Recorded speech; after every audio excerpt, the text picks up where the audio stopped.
Sziasztok! Ma rajzoljunk együtt katicát lépésről lépésre. A rajzunkat kezdjük egy nagy T betűvel.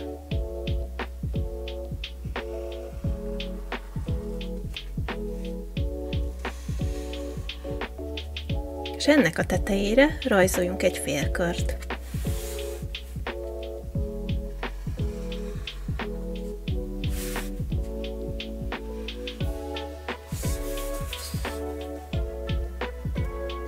Majd a T betűnk aljánál húzzunk két rövidebb ferdevonalat.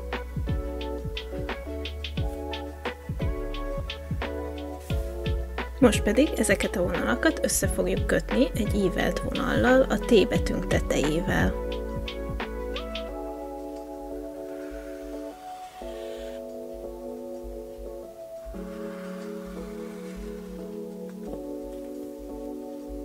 Ez már majdnem hasonlít egy bogára, úgyhogy rajzoljuk meg az apró részleteket, és már is a katica lesz belőle. A félkörünk tetejére rajzoljunk egy kisebb félkört, ez lesz a feje. Két vonallal pedig rajzoljuk meg a csápjait. Folytassuk a lábaival, összesen 6 lába van a katicának, úgyhogy 3-at rajzoljunk az egyik oldalra és 3-at a másikra.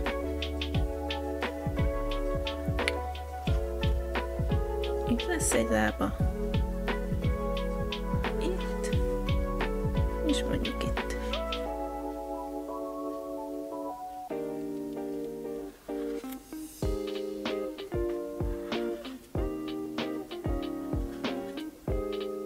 Itt lent a szárnyai közé rajzoljunk egy kis háromszöget.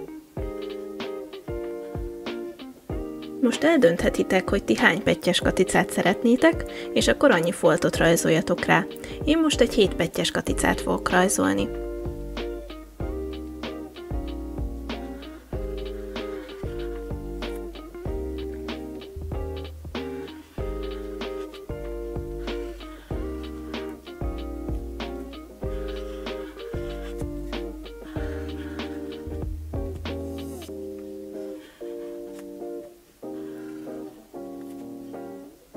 Ha ti is elkészültetek, színezzük ki!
Készen is vagyunk, remélem tetszett, és legközelebb is velem tartotok. Iratkozzatok fel, és lájkoljátok a videót, ha tetszett. És ne felejtsetek el gyakorolni. Sziasztok!